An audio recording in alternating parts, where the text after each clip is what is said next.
So typically this is what you're going to get by a couple of these a month. They're going to come fully loaded, basically just drop right out of the truck. I get these delivered to me here at the house.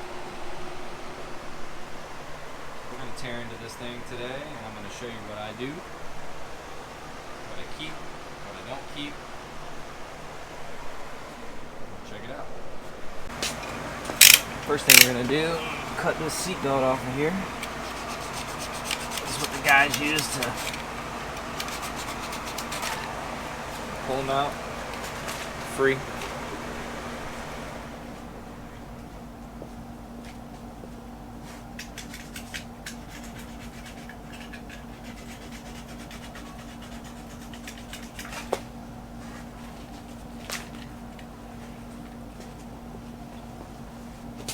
Drop this engine cover, 8mm.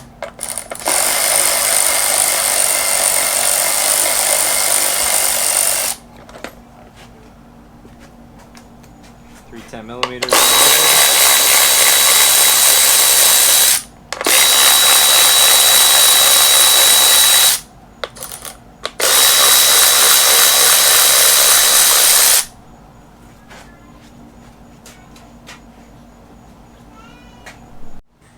So we'll go ahead and take this manifold off so it's easier to access. Some of them are 10mm, some of them are 13mm. This one's a 13mm, and we're gonna try to be really careful so we don't break any of them.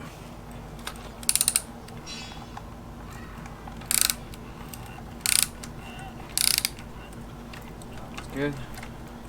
Oh. These are always a pain. Turn, pull, turn, pull. Turn them, break it loose a little bit. This one, turn it, pull it.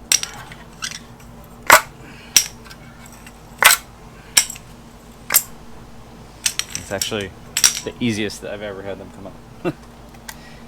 Usually you break them sometimes. That nice and easy.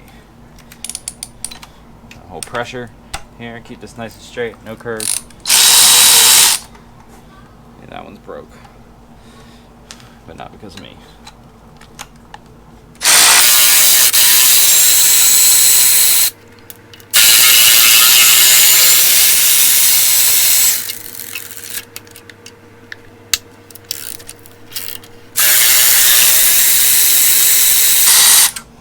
Before we finish this, we're going to take our 15, pull out the dipstick,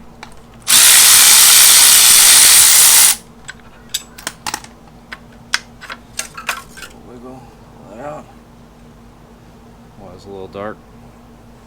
It's okay. Back to the 13. Can't pull the manifolds off without dipstick.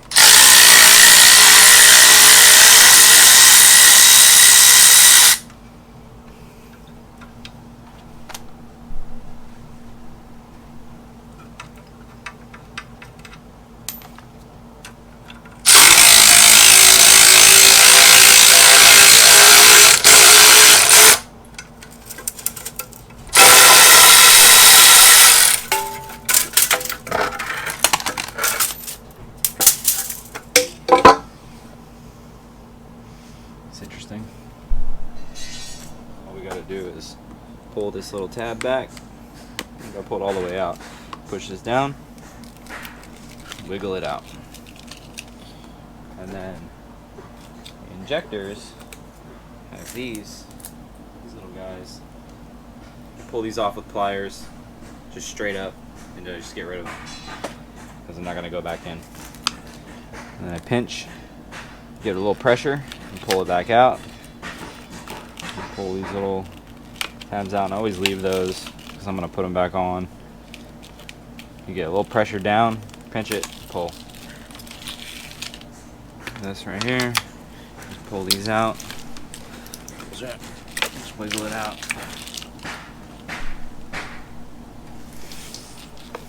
Same thing here. 4 of these.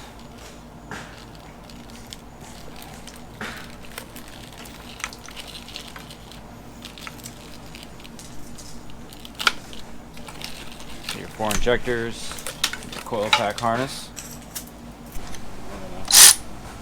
ground wire, 13 millimeter, on the back.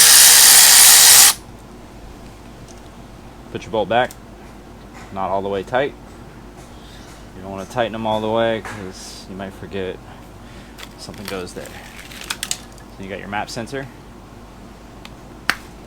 knock sensor. Pull this.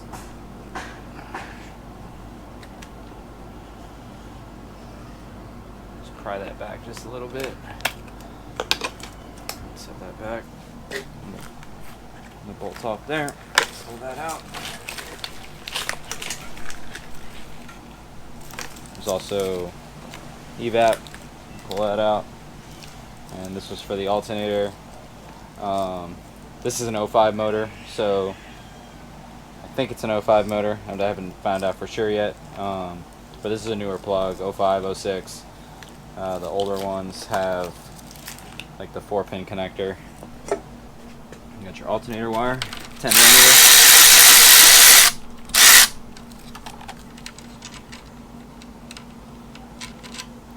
Pull that back.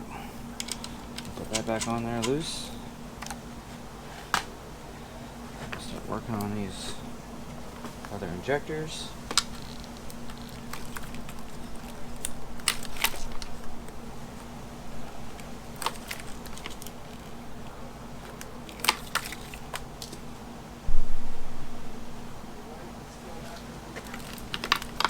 Coil pack harness. No.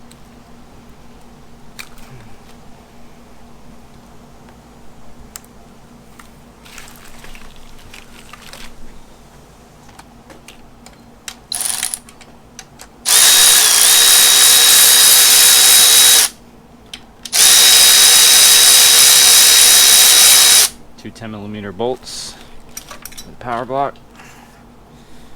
Put those back in there. Lose them. There's also the coolant temp sensor. You can pull that out. Right down here. You got a ground wire. Right there. 13mm. First we'll pull out 10mm right there, here at the bottom of the harness.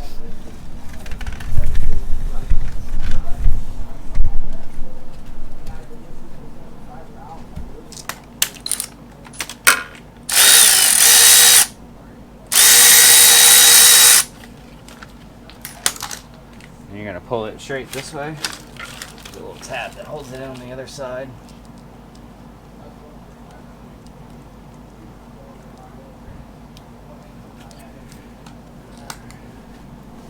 Now we're going to go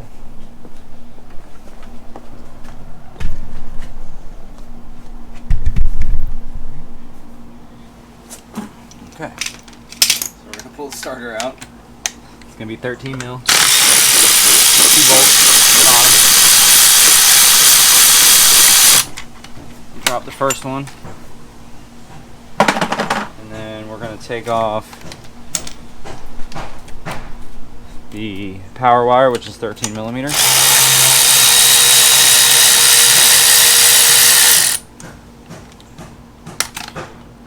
Got a lock washer on it. Pull it out of the way. We're going to loosely put that back on. And then you have your starter signal wire, which is going to be 8 mm.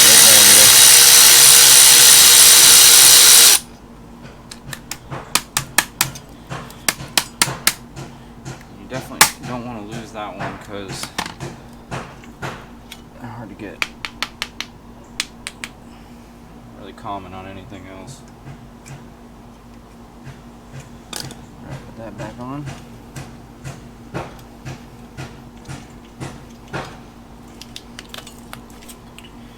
And we're going to pull out our other starter bolt.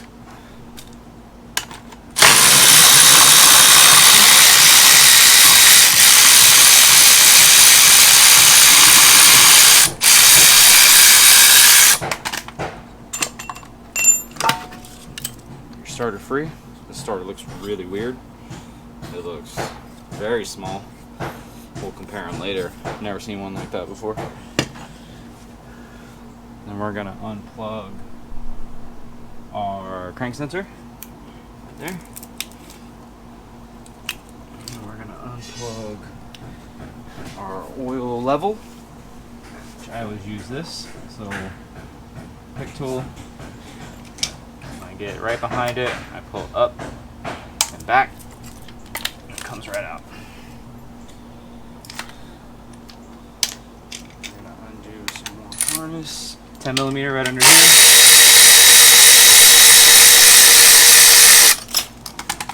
Put that back.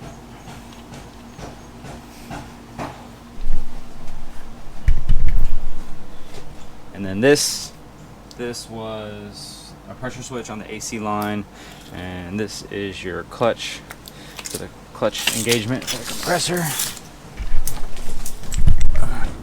Now we're gonna get the harness off the transmission. You just want to squeeze. Sometimes it does it.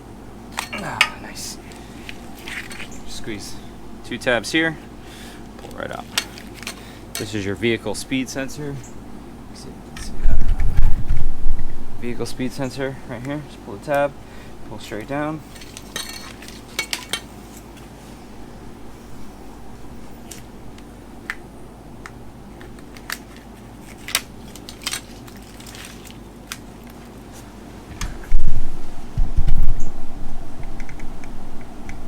So now we're gonna have another ground. The harness right here, 15mm.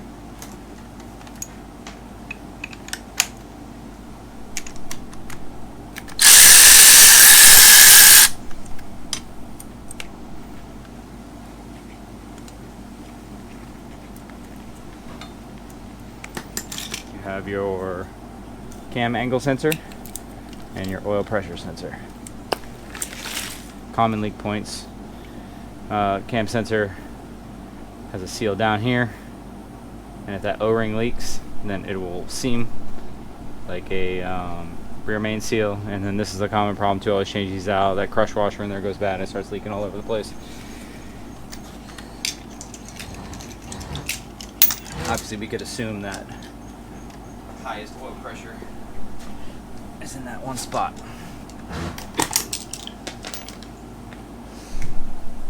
Okay.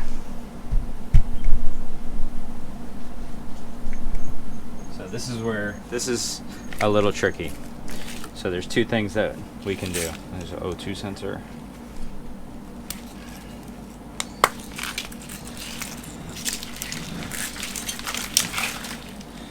So they glue these in from the factory, so they're very, very hard to get out, usually.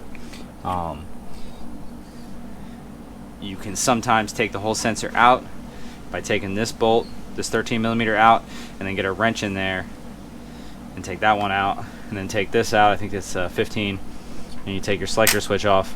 At least try. Might get lucky.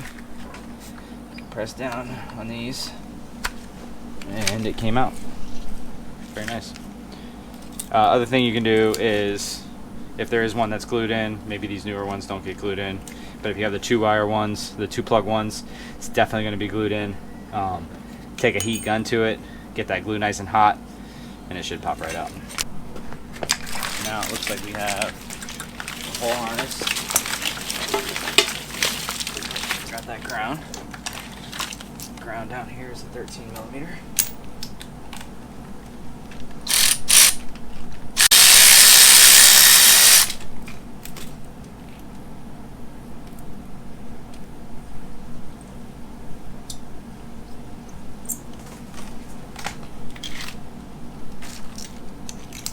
So this looks like a lot, but it looks like a lot because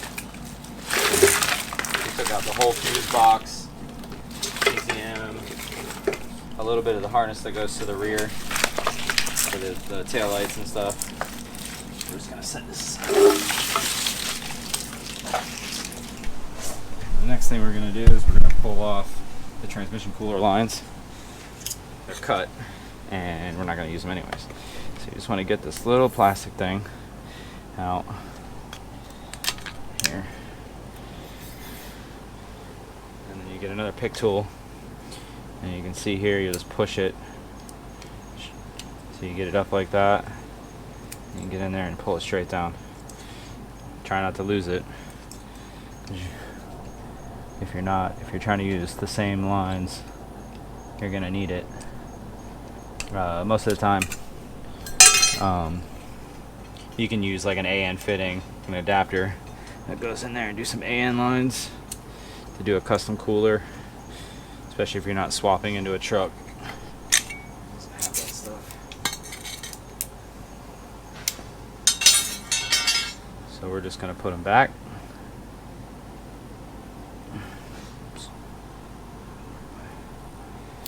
Back the right way. That. I'm gonna put my clips back on so they don't fall out. Like I say, if you're using AN lines, you could just, you could just get rid of these. It doesn't matter because these are gonna twist off. You're gonna take them out, put AN lines in there anyways.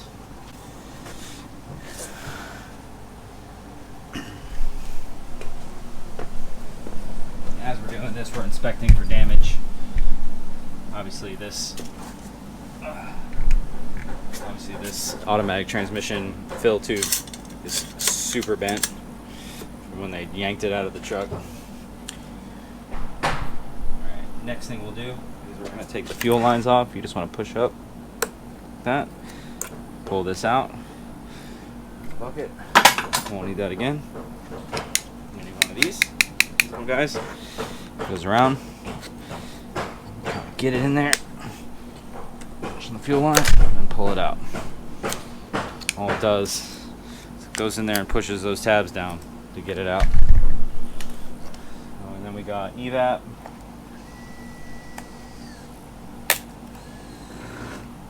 Pull that out. The evap.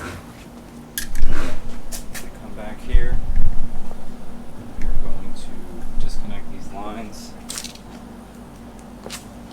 It should be 13.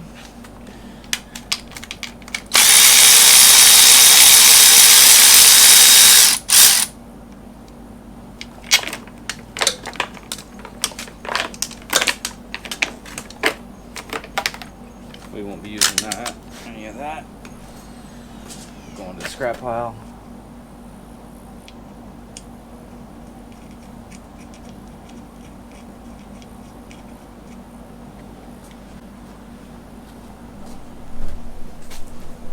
Do. Take our coil packs off.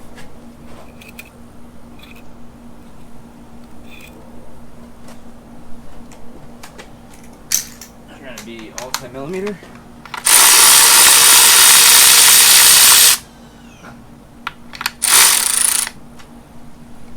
That's not a 10mm. Next thing we'll do is take all our coil packs off. 10mm, 10mm, 10mm, 10mm, 10mm. Hope you didn't lose yours.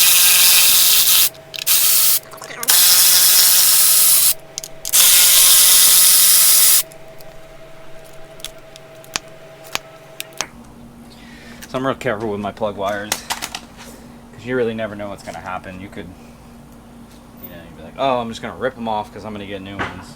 And then when your budget build gets up to $5,000, you're like, oh my God, I can't afford another $100 plug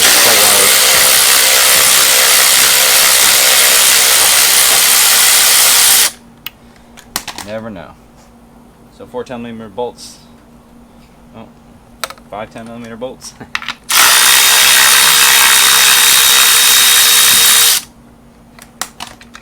Coil packs will pull off. Set those aside. Inspect for any damage. Anything going on?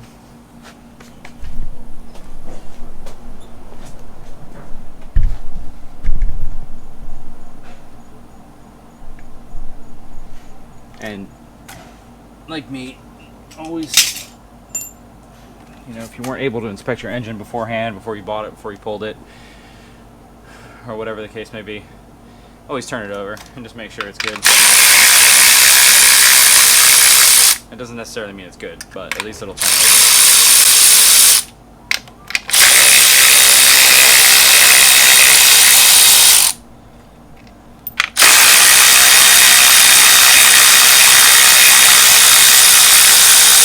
I recently purchased a 6.0 motor, and I purchased a whole truck with a 6.0 and a 4L80, and I didn't check. He said, "Oh, I don't have a battery, but it runs great. The transmission's not working right." Okay, no big deal. I trust you. The truck's been sitting forever. Get it home, try to start it, completely locked up. I didn't even try to turn it over by hand with a battery or nothing. And it turns out that motor did have a broken rod, which is very unfortunate.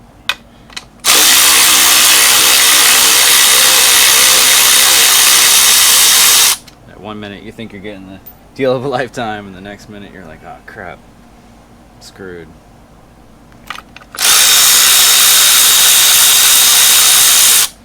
This is for the heater hoses. These have a little plastic thing on it. I don't use these either. In a bucket.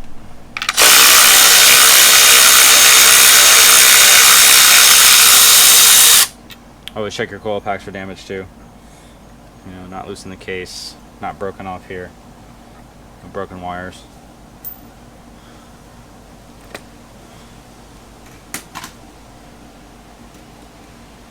I got you guys get a look at that motor a little later on.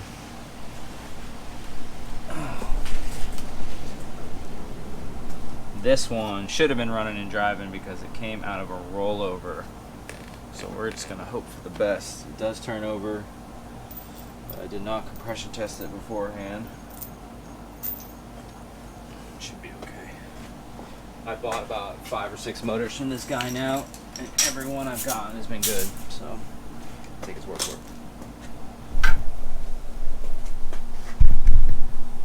Another thing to do is inspect your accessories. This is broken from when they pulled it out. Idler pulley, no big deal. This pulley, it feels decent, but it might be bent a little bit. We might not use that. Then you check your alternator, runs nice and smooth. Power steering runs nice and smooth. Turns over. Water pump, completely seized up. Well, not anymore because I just broke it loose, but definitely not usable. Chances are this motor may have sat for a little while, and that's why that happened, because if it was recent rollover, it wouldn't be like that. And this got hit when they were pulling it out, because this motor did not have the accessory belt or the fan, which is a little weird for the gentleman that I get it from.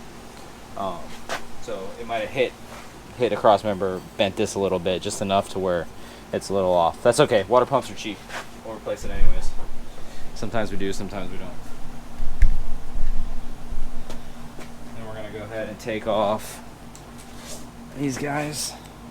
These are for the heater hoses. Depending on your application, if you're not going to run a heater, it's like an ICT billet. They make a really nice little hose. It's cheap. It's like $10. It's just a little loop around. Careful not to let those hit you in the face when they fly off your pliers.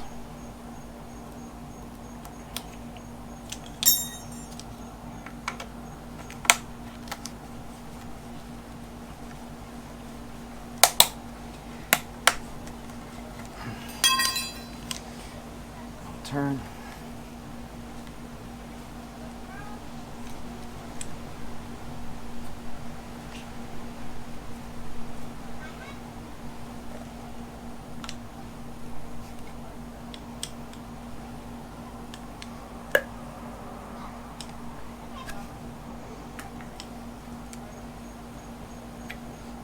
turn and pull. Just break it free. You'll see a lot of guys take razor blades, and I've done this before. Take razor blades and slice it and peel it right off, and it's really, really easy. But at the same time, you're putting a groove in your lines here. Could leak, doubt it, but I still don't do it because you never know.